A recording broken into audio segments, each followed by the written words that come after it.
বন কৰা শিশুক পাশবিক নিৰ্যাতন চলাই ৰঙাঘৰৰ আলহী হোৱাৰ ভয়ত এতিয়া পলাই পত্ৰং পাঞ্জাবাৰীৰ লস্কৰ দম্পতীৰ।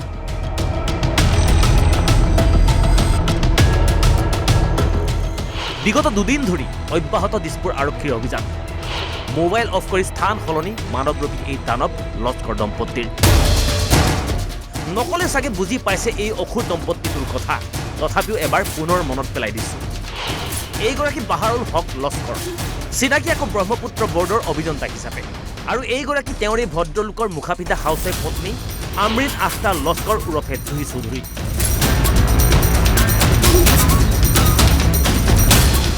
হাউচৱাইফ এইগৰাকীৰ ঘৰত বিশেষ কোনো কাম নথকাৰ বাবে বন কৰা কণমানিজনীকে নিৰ্দেশ দিয়া আৰু মাৰধৰ কৰাই এওঁৰ বিশেষ কাম।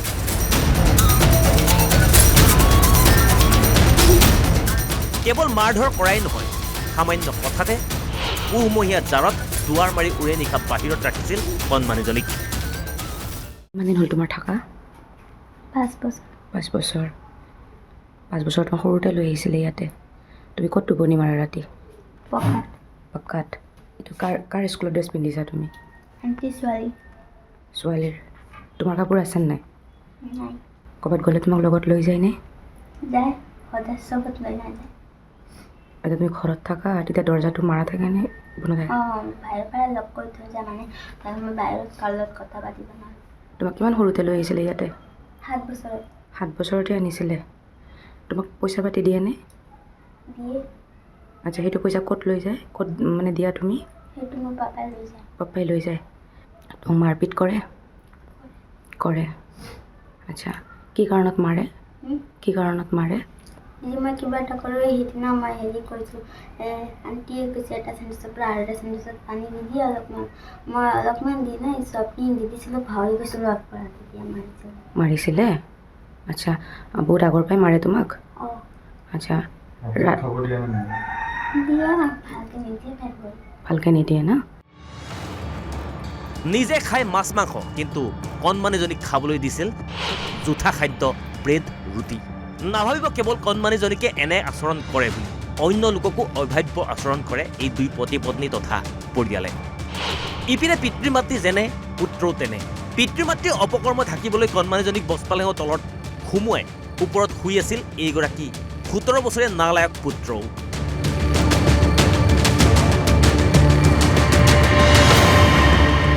কণমানিজনীৰ উদ্ধাৰ অভিযানত গৈ কি কি অৱস্থাৰ সন্মুখীন হৈছিল শুনক চৰকাৰৰ বিশেষ টাস্ক ফ'ৰ্চ বচপন বচাও আন্দোলনৰ কৰ্মীৰ।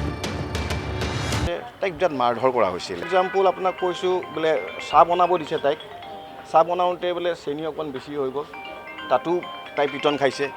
ঠাণ্ডা দিনত কি কয় ঘৰ ঝাৰু দিব দিছে বা ঘৰ মুচিব দিছে, তো তাই ঠাণ্ডা লাগিছে কাৰণে অকণ পাল মাৰিলে, তাতো তাইক পিটন দিছে। আৰু এদিন আৰু ইনফৰ্মেশ্যন দিয়া মতে এবাৰ ঠাণ্ডা দিনত বোলে এদিন ৰাতি তাইক ঘৰৰ বাহিৰত উলিয়াই থৈ দিছে বোলে। তেওঁ বিৰাট অভদ্ৰ ব্যৱহাৰ কৰিছিলে আমাক, যে কৈছিলে বাৰে প্ৰতি যে ছোৱালীজনী নাই, মাক বাপেকক 3 দিন 4 দিনৰ আগতে আমি পঠাই দিছোঁ। ৰিকুৱেষ্ট কৰিছিলোঁ যে আমি আপোনাৰ ঘৰটো অলপ চাব পাৰিম নেকি। সেইটো কাৰণে মেজিষ্ট্ৰেট মেডাম আছিলে আমাৰ লগত, মেডামে চাব পাৰে, চাৰ্চ কৰিব পাৰে, কিন্তু তেওঁ আমাক দিয়া নাছিলে। বহুত ৰিকুৱেষ্ট কৰাৰ পিছত তেওঁ দিলে। এতিয়া ভাইটিক কৈছিলোঁ যে ভাইটিক তুমি উঠি দিবা নেকি অলপ। সি মানে খুলচুল কৰিছিলে, আমাক কিয় উঠি, মোৰ গা ভাল নহয়, এনেকুৱা। আমি কৈছোঁ 1 মিনিটৰ কাৰণে জাষ্ট উঠি দিয়া তুমি, জাষ্ট আমি চেক কৰিম আৰু আমি তাৰপিছত তুমি আকৌ ৰেষ্ট ল'ব পাৰিবা। সেইখিনি উঠিব বিচৰা নাছিলে। সেইটো কাৰণে তাই অলৰেডি 25-30 মিনিট তাইৰ ভিতৰত সোমাই আছে। অলপ বেছি টাইম থকাতে তাই কিজানি মৃত্যু হ'লে, দুজনে পলাই আছে। হয়তো আজি নিশাৰ ভিতৰতে দিছপুৰ থানাৰ লকআপ সলনি কৰিবহি এই অসুৰ দম্পতীয়ে। কাৰণ দিছপুৰ আৰক্ষীয়ে পণ লৈছে পাতালৰ পৰা হ'লেও বিচাৰি উলিয়াব ভদ্ৰতাৰ মুখা পিন্ধা এই মানৱৰূপী দানৱ পৰিয়ালটোক। ভিডিঅ' জাৰ্নেলিষ্ট অনিৰ্বাণ চক্ৰৱৰ্তীৰ সহযোগত গুৱাহাটীৰ পৰা মনোজ দুৱাৰাৰ ৰিপৰ্ট, অসম লাইভ 24।